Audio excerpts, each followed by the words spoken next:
Bhaskar set ಅಂತ ಕುಮಟಾದಿಂದ ಮಾತಾಡ್ತಿರೋದು, ಉತ್ತರ ಕನ್ನಡ ಜಿಲ್ಲೆ ಕುಮಟಾ ತಾಲೂಕಿನಿಂದ ಮಾತಾಡ್ತಿರೋದು. ನಾನು ಸಾಮಾಜಿಕ ಹೋರಾಟಗಾರನಾಗಿದ್ದೀನಿ, ಸಾಮಾಜಿಕ ಚಿಂತಕ ಹಾಗೂ ಸಮಾಜದ ಬಗ್ಗೆ ಸಾಮಾಜಿಕ ಕಳಕಳಿ ಉಳ್ಳವನಾಗಿದ್ದೀನಿ. ವಿಷಯ ಏನಂದರೆ, ಈಗಾಗಲೇ ನಾವು ದೇಶದ ಆರ್ಥಿಕತೆ ಅಂತ ಏನು ಹೇಳ್ತೀವಲ್ವಾ, ಆರ್ಥಿಕತೆಯ ಬಗ್ಗೆ ಸ್ವಲ್ಪ ಸಂಕ್ಷಿಪ್ತವಾದ ವಿವರಣೆಯನ್ನು ತಮ್ಮ ಮುಂದೆ ಇಡ್ತಾ ಇದ್ದೀನಿ. ಯಾಕಂದರೆ ಈಗಾಗಲೇ ನಾವು ದೇಶದಲ್ಲಿ ಆ ಡಾಲರ್ ಮತ್ತು ಪೌಂಡ್ ಅಂತ ಏನು ಬರ್ತದೆ, ಅಮೇರಿಕಾಗಿರ್ಬೋದು, ಇಂಗ್ಲೆಂಡಿಂದಾಗಿರ್ಬೋದು, ನಾವು 87% ಹಿಂದಿದ್ದೀವಿ ಅವ್ರಿಗಿಂತ. ಯಾಕಂದರೆ ಗೌರ್ಮೆಂಟಿನ ವಿಷಯದಲ್ಲಿ, ಯಾಕಂದರೆ ಇಲ್ಲಿ ನಾವು 6ರಲ್ಲಿದ್ದೀವಿ, 7ರಲ್ಲಿದ್ದೀವಿ. ಅದು ಏನಂದರೆ ನಾವು ಮನೆಯಲ್ಲಿ ಸಾಮಾನು ತಂದು ತಿಂತೀವಲ್ವಾ, ಅದರಲ್ಲಿ ನಾವು 6, 7ರಲ್ಲಿದ್ದೀವಿ. ನಾವು ಕೂಡಿಟ್ಟ ಹಣದಲ್ಲಿ ಇಲ್ಲ. ಯಾಕಂದರೆ ನಾವು 87%ಅಲ್ಲಿದ್ದೀವಿ, ಅವ್ರಿಗಿಂತ 87 ಪಟ್ಟು ನಾವು ಹಿಂದಿದ್ದೀವಿ. ಅದಕ್ಕೋಸ್ಕರ ನಮ್ಮ ಮನಮೋಹನ್ ಸಿಂಗ್ ಕಾಲದಲ್ಲಿ 82ಕ್ಕೆ ಬಂದಿದ್ವಿ ನಾವು, ಆದರೆ ಈಗ 87ಕ್ಕೇನೋ ಹೋಗಿದ್ದೀವಿ. ಅದಕ್ಕೋಸ್ಕರ ನಾನು ಏನು ಹೇಳ್ತಿರೋದಂದರೆ, ಮೊದಲನೇದಾಗಿ ಇಲ್ಲಿ ಜನರ ಹತ್ರ ದುಡ್ಡಿದೆ, ಬಿಸ್ನೆಸ್ ಮ್ಯಾನ್ ಹತ್ರ ದುಡ್ಡಿದ್ರೆ ಅವ್ರು ಏನು ಮಾಡ್ತಾರೆ, ಹೊರಗಿನ ದೇಶಕ್ಕೆ ಹೋಗಿ ಸೆಟ್ಲ್ ಆಗಿಬಿಡ್ತಾರೆ. ದೇಶಕ್ಕೆ ಏನೂ ಪ್ರಯೋಜನ ಇಲ್ಲ.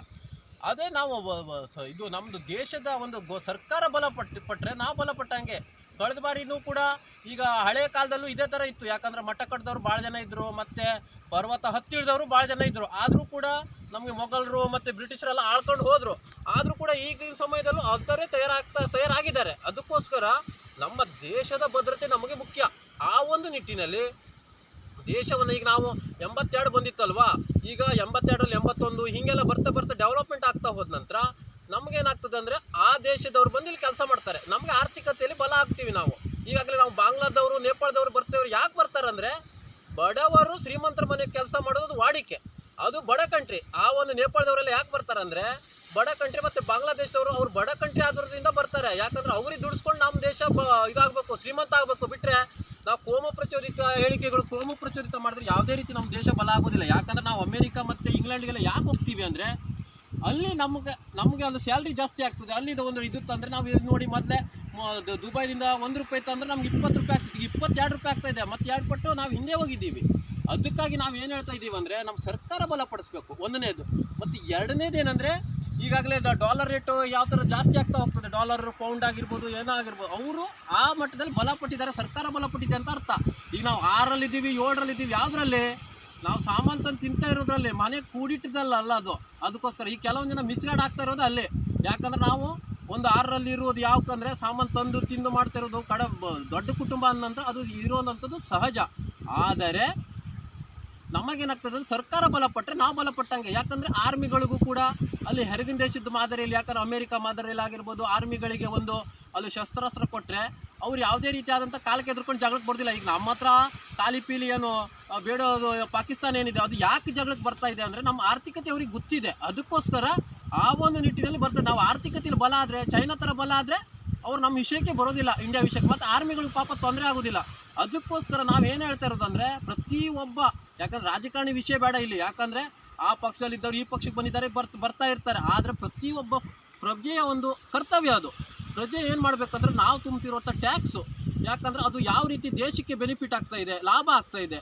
ಮತ್ತು ಎರಡನೇದೇನೆಂದರೆ, ಈ ಬಿಟ್ಟಿ ಭಾಗ್ಯಗಳೆಲ್ಲ ಬಂದ್ ಮಾಡಬೇಕು, ಯಾವುದೇ ಪಕ್ಷ ಆಗಲಿ. ಯಾಕಂದರೆ ಅವ್ರಿಗೇನಾಗ್ತದೆ ಅಂದರೆ, ನಾವು ಆಡಳಿತಕ್ಕೆ ಬರೋದಿಲ್ಲ, ನಾವು ಅಧಿಕಾರಕ್ಕೆ ಬರೋದಿಲ್ಲ ಅನ್ನುವಂಥದ್ದು ಒಂದು ಇದು ಇರ್ತದೆ. ಆ ಒಂದು ಪುಕ್ಕಟ್ಟು ಕೊಟ್ಟರೆ ನೀವು ಟ್ಯಾಕ್ಸ್ ಸಂದಾಯ ಮಾಡಿ ವೇಸ್ಟ್ ಅದು. ಯಾಕಂದರೆ ನೀವು ಹಿಂದೆ ಹೋಗ್ತಾ ಇರ್ತೀರ. ಮತ್ತು ವಿಶ್ವದಲ್ಲಿ 224 ದೇಶಗಳಿದ್ದಾವೆ. ಅದರಲ್ಲಿ ನೀವು 87ರಲ್ಲಿ ಇದ್ದೀರಾ ಇವಾಗ ಆಲ್ರೆಡಿ. ಅಂದರೆ ಅದಕ್ಕೋಸ್ಕರ 87 ಮತ್ತು ನೀವು 90ಕ್ಕೆ ಹೋದ್ರೂ 100ಕ್ಕೆ ಹೋದ್ರಿ, ಈ ಥರ ಆಗ್ತದೆ. ಅದಕ್ಕಾಗಿ ಫ್ರೀಯನ್ನು ಕೊಡೋದು ಬಿಟ್ಟು ನಮ್ಮ ಸರ್ಕಾರ ಬಲಪಡಿಸ್ಬೇಕು. ಮತ್ತೇನೆಂದರೆ, ಆಮದು ರಫ್ತಿನ ಆಧಾರದ ಮೇಲೆ ಅದು ಅಮೆರಿಕದಲ್ಲಿ ಏನಾಗ್ತದೆ ಅಂದರೆ, ಅವರು ನಮ್ಮ ರಿಸರ್ವ್ ಬ್ಯಾಂಕಿಗೆ ಪರ್ಮಿಷನ್ ಕೊಡ್ತಾರೆ, ರಿಸರ್ವ್ ಬ್ಯಾಂಕಿಗೆ ವಿಶ್ವಸಂಸ್ಥೆಯಿಂದ ಇಷ್ಟು ಹಣ ನೀವು ಪ್ರಿಂಟ್ ಹಾಕಬೇಕು ಅಂತ. ಆವಾಗ ಅದು ನಮ್ಮ ನೋಟಿನ ಕೆಳಗೆ ಸೀರಿಯಲ್ ನಂಬರ್ ಕೊಡ್ತಾರೆ ಅವರು, ಅದ್ರ ತಕ್ಕನೇ ಪ್ರಿಂಟ್ ಹಾಕಬೇಕಾಗ್ತದೆ. ಯಾಕಂದರೆ ಬೇಕಾಬಿಟ್ಟು ಸಿಕ್ಕಿದಂಗೆ ನಮ್ಮನೆ ಹಾಕೋಕ್ಕಾಗೋದಿಲ್ಲ. ಯಾಕಂದರೆ ಕೆಲವೊಂದು ಜನ ಇದರಲ್ಲೇ ಮಿಸ್ಗೈಡ್ ಆಗ್ತಾ ಇದ್ದಾರೆ ನಮ್ಮ ದೇಶದ ಆರ್ಥಿಕತೆ ವಿಷಯದಲ್ಲಿ. ಯಾವುದರಲ್ಲೂ ಕೂಡ ಅವ್ರಿಗೆ ಫ್ರೀ ಭಾಗ್ಯ, ಇವ್ರಿಗೆ ಫ್ರೀ ಭಾಗ್ಯ ಕೊಟ್ಟರೆ ಯಾವುದೇ ರೀತಿಯಾದಂಥ ದೇಶದ ಭದ್ರತೆ ಆಗೋದಿಲ್ಲ. ಯಾಕಂದರೆ ಮುಂದಿನ ದಿನದಲ್ಲಿ ಮತ್ತೊಂದು ಯಾರು ಚೈನಾದವ್ರು ಬಂದರೂ ಬರ್ಬೋದು, ಮತ್ತೊಬ್ಬರು ಬಂದರೂ ಬರ್ಬೋದು, ಅದೇನು ವಿಶೇಷ ಇಲ್ಲ. ಯಾಕಂದರೆ ಹಳೆ ಕಾಲದಲ್ಲೂ ಕೂಡ ಬ್ರಿಟಿಷರು ಮತ್ತು ಮೊಘಲರು ಬರೋ ಕಾಲಕ್ಕಿಂತ ಪೂರ್ವವಾಗೇ ಯಾರು ಹಿಮಾಲಯ ಪರ್ವತ ಹತ್ತುವವರು ಭಾಳ ಜನ ಇದ್ದರು, ಮಠ ಕಟ್ಕೊಂಡು ಕೂತವ್ರು ಇದ್ದರು, ಎಲ್ಲರೂ ಇದ್ದರು. ಯಾವುದೇ ರೀತಿಯ ಪ್ರಯೋಜನ ಆಗಿಲ್ಲ. ಅದಕ್ಕಾಗಿ ಮೊದಲೇ ದೇಶದ ಭದ್ರತೆ ಮೊದಲೇ ಮುಖ್ಯ ನಮಗೆ. ಯಾಕಂದರೆ ನಾವು ಇಲ್ಲಿ ಭದ್ರತರಾಗಿರ್ಬೇಕಂದ್ರೆ ಅದಕ್ಕಾಗಿ ಬಿಟ್ಟಿ ಭಾಗ್ಯವನ್ನು ಈ ಕಾಂಗ್ರೆಸ್ಗೂ ಹೇಳ್ತಾ ಇದ್ದೀನಿ, ನಾವು BJPಗೂ ಹೇಳ್ತಾ ಇದ್ದೀನಿ. ಪಕ್ಷಾತೀತ ಮತ್ತು ನಿಷ್ಪಕ್ಷಪಾತ, ಜಾತ್ಯತೀತವಾಗಿ ಹೇಳ್ತಾ ಇದ್ದೀನಿ ನಾನು.